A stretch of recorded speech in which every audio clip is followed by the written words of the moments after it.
এখন রামায়ণ পড়ে শোনাচ্ছি। বললাম বৈশাখ মাসে রামায়ণ পড়া ভালো, তাই আমি একটু পড়ে শোনাচ্ছি। দশরথ সহিত কৈকেয়ীর বিবাহ। গিরিরাজ নগরেতে কেকয়ের ঘর, সুখে রাজ্য করে রাজা অনেক বৎসর।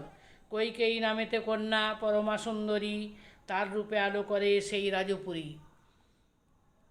স্বয়ংবরা হবে কন্যা, হেন আছে মন, পৃথিবীর রাজগণে করে নিমন্ত্রণ।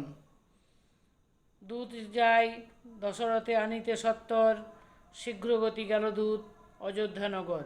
ব্রাহ্মণে দেখিয়া রাজা প্রণাম করিল, আশিস করিয়া দ্বিজ কহিতে লাগিল, গিরিরাজনগরেতে আমার বসতি, রাজকন্যা স্বয়ংবরা হবে নরপতি। রাজগণ আসিয়াছে তথায় প্রচুর, রাজা তুমি শীঘ্র চলো গিরিরাজপুর।